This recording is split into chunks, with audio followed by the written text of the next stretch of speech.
and to learn food safety information. So I think you are the great people who are not only enjoy your life, but also focus on the quality of your life.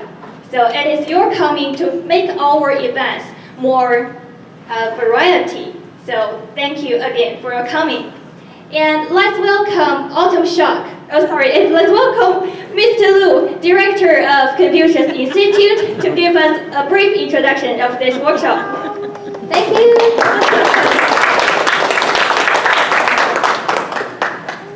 Well, good afternoon. I realize I'm probably between you and your delicious food, so I will make it really brief. I just want to welcome everyone to our Chinese culinary workshop.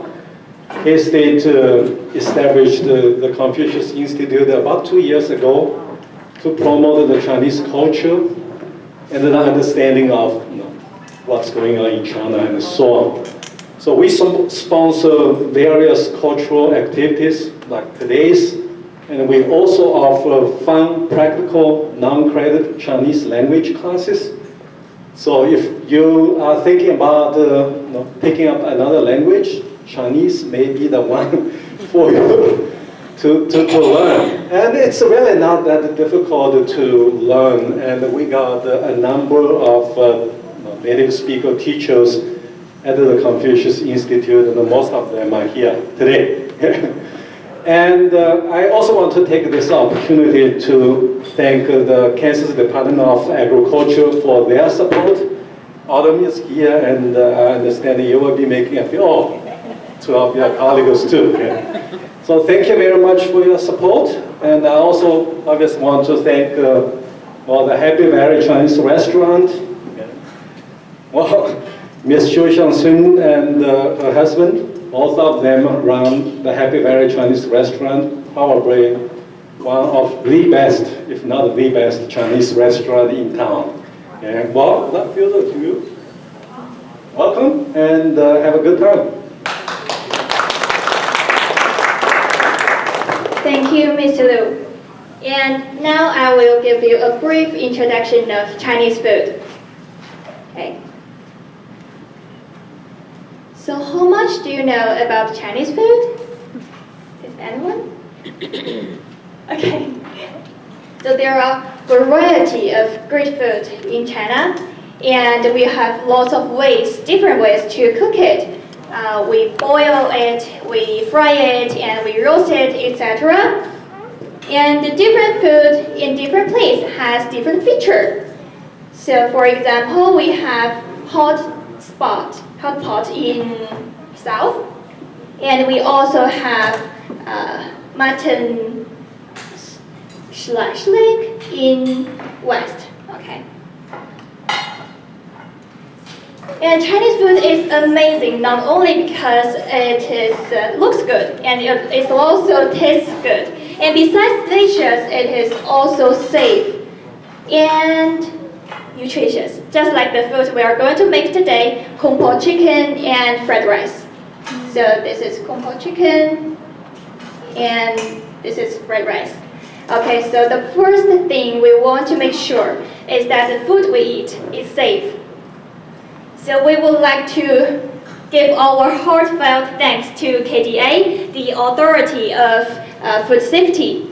And we really appreciated what you have done for us. And we look forward to have more cooperations with you guys. And thank you. Okay, so now let's welcome Autumn Shock, the inspection manager of Kansas Department of Agriculture. Okay, welcome. Thank you very much. Thanks everyone for coming. Shijun and I have grown to be close friends, and we want to work together and make some changes and promote food safety. So while you're here, it's really great that I get to talk, right? Because I don't want to come and not talk, so I'll be really fast. You want me to go through this first? It's all right. Okay. Which one? Where's the video? I found a video online, and I want it to be really short because we all want to really capture something fun, and I don't want it to be boring because food safety is not boring. So I found this one, World Health Organization, if it works. against us in our homes. So the Celsius we're not used to, but it's 41 degrees or lower. And then they gave out, it's like 155 degrees to cook your eggs to, which that over easy egg is not 155, but it's a good visual anyway. So I think ultimately that I just wanted to share that the restaurants have to be safe. We make sure that they understand the rules, that you also have a role to play, so I really like that part. Make sure you don't make yourself sick, because it's not always the place you ate out. It could be your own bad practices. So really quickly, these are the main keys that you have to think about. Did you want to talk about these, or you want me to go for it? Okay.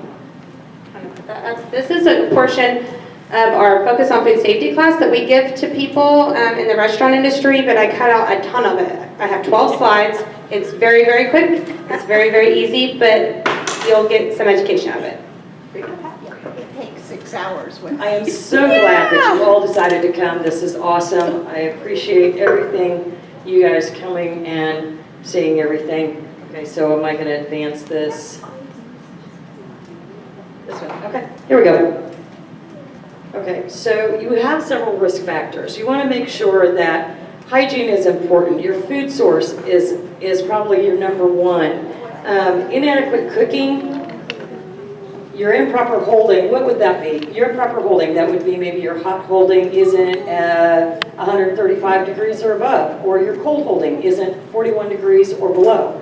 So anything that's between that 41 degrees Fahrenheit and 135 degrees Fahrenheit, that's known as the temperature danger zone. You want to make sure that your foods are not warming up too quickly before you cook them. So when you pull them out of the refrigerator, you want to make sure that you're using them right away. Same thing with if you are cooling something down, like rice dishes, for instance. If you make fried rice at home, which is one of the foods that we're going to cook tonight. And you want to save that. You want to make sure you're cooling it down properly. It doesn't stay in that temperature danger zone very long.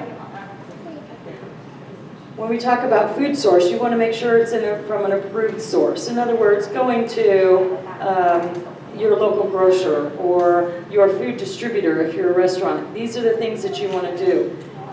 If somebody walks into your establishment, or you as the general public have a friend that says, hey, try my canned salsa, for instance. You have to stop and think about this. Was it cooled down properly? Was it cooked properly? We want to make sure that it is an approved source. If you are serving this to your customers in your restaurant, it has to be from an approved source. You can make it on site. You are an approved source. But somebody who walks in that was your neighbor down the street that says, I've got some really good barbecue sauce. Okay, that's great. Don't serve it to your customers at that point. Bare hand contact is probably one of your biggest concerns in this point, because when you wash your hands, if you take a moment and just kind of look at your hands right now. Can you see your hands? Okay. Do you see any germs on there? No, they're microscopic. You don't know that the germs are on there, but you don't know that they're gone either. So you want to make sure that whatever food that you're putting here, you didn't touch with your hands, because you may not have gotten them all off when you washed your hands. Hand sinks are extremely important, mainly for the fact that you have to wash your hands with soap and water. Does that mean cold water or hot water? It means hot water. It has to be at least 100 degrees. Somebody told me, oh my goodness, 100 degrees, that's hot. Except that our own body temperature is 98.6. So 100 degrees isn't that much more. It isn't that hot. But it does help with the bacteria and the germs coming off your hands, along with your friction as you're washing, and drying with proper, either with a air dryer or a paper towel, either one.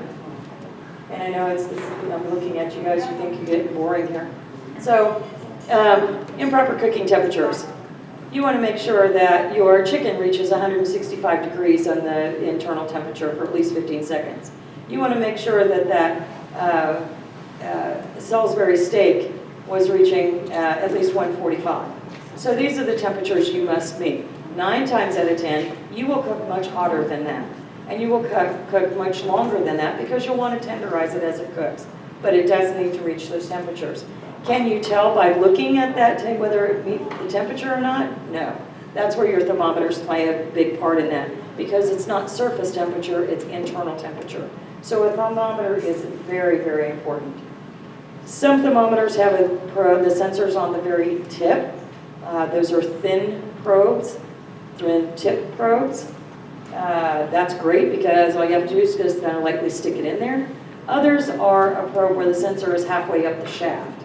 So you need to pay attention to what you're doing. Those are great for gravies and sauces and so on and so forth, but a hamburger, maybe not so much.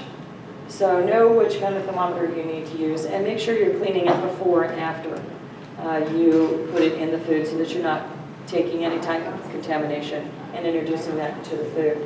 When you're calibrating things like this, an ice slurry works great. So there's a big difference between a glass of ice with water or a glass of ice water. When you're home and you're playing around with your thermometers, which to me is kind of fun, but not so much maybe for other people, but it is interesting.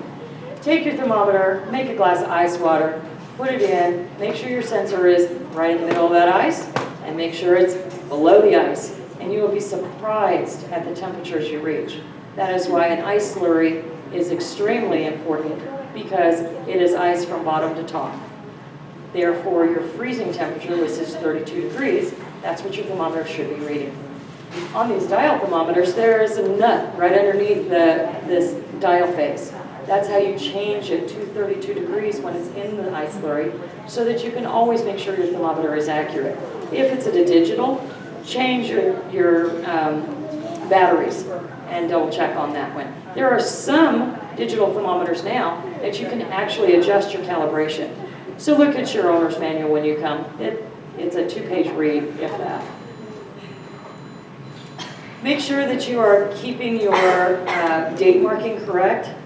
When we are in school and we get to learn 7 days of the week, we start, today is Monday, so we start Tuesday, Wednesday, Thursday, Friday, Saturday, Sunday, Monday. There's 7 days. Except in the food industry, it is the first day you open it, the first day you cook it, and 6 more.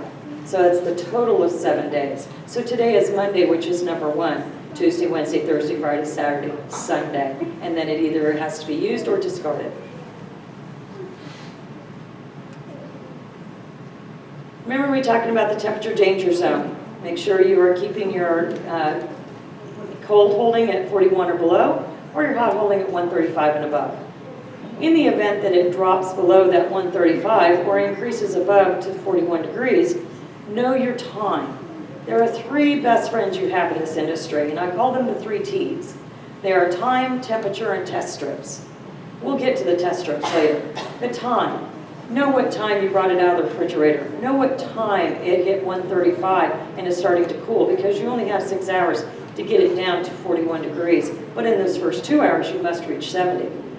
There are some corrective actions you can do if you don't meet, which will be around for any questions, or you can always call into KDA office here in Manhattan, and we'd be glad to answer those questions for you. You want to make sure you're keeping your raw animal products away from the ready-to-eat foods. So if you think of, since we're in a farming community, if I say a silo effect, you have the big tall silo. So up at the top, think of those are the foods that you want to directly put into your mouth. You can eat those immediately. But as you start working down that silo towards the bottom, what cooks the hottest should be at the very bottom, and anything in between. So as you work all your way down, ready-to-eat foods, raw vegetables, ready-cooked foods, cooked chicken, cooked beef, so on and so forth. Those are things you can pick out of the refrigerator and eat yourself. But your hamburger cooks at 145, your chicken cooks at 165. You want to make sure, and you might have, or your hamburger at 155, and you might have a steak that was cooked at 145.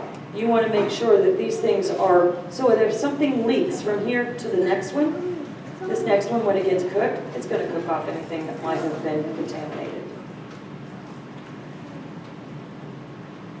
Environmental contaminations could be improper storage to lack of potable water. What's potable water? Potable water means it's drinking water. Things that is safe to drink. Your bottled water, your city water, those are potable waters. If you go out and use a well water, you need to make sure that it's tested correctly or use bottled. The Department of Ag is located right here in Manhattan, up on Research Park Drive, which is on the top next to the North Manhattan Avenue and Kimball. So just a little bit south of there. If you want to ever come drop by and say hi and take a look at our facility and talk to anyone, you can. Or there's the phone number or fax, either one. You can also get us at agriculture.kas.gov if you want to email any questions in. Autumn and myself and Amanda will be around to answer any questions if you have any tonight. Or again, you can contact the office for a later question that might come to your mind. If you're like me, I always think of these things after it's all done. So thank you very much. Have a great time.